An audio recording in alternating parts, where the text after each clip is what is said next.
CNN. For 265 years.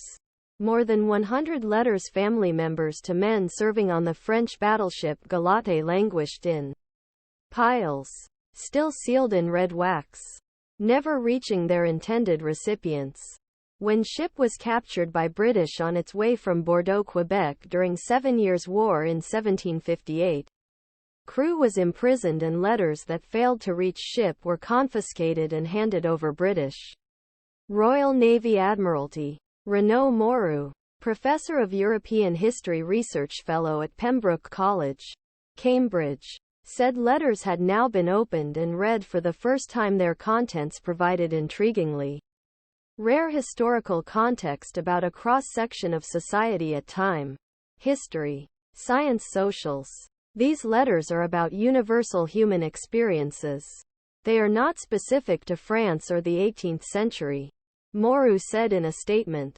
They reveal how we all cope with major life challenges.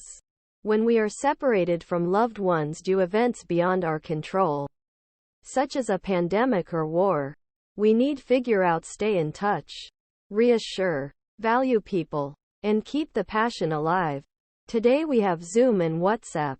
In the 18th century, people only had letters, but the things they wrote seem very familiar.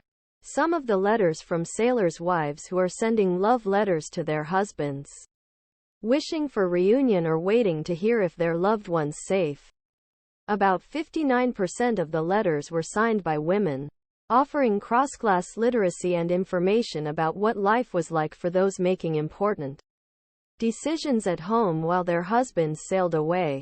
Good night, friend. I think it's time for me to rest. The letter was addressed to Louis Chamberlain, her husband and the ship's first lieutenant.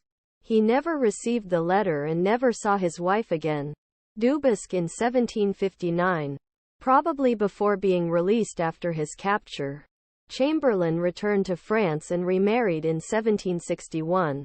While their men were away, women managed the household economy and made important economic and political decisions.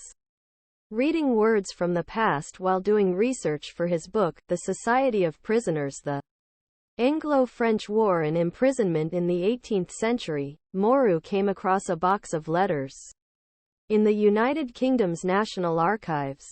Inside, the letters were gathered together with ribbon.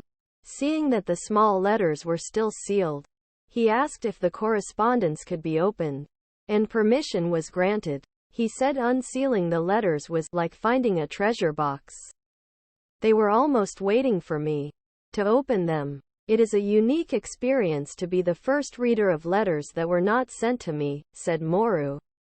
The French postal administration tried to deliver letters to the ship by sending them multiple ports, before learning that ship had been seized and sold. Morieux said that although the French had impressive ships, they lacked experienced sailors. So the British captured as many ships as they could. British forces captured and imprisoned 64,373 French sailors during the Say.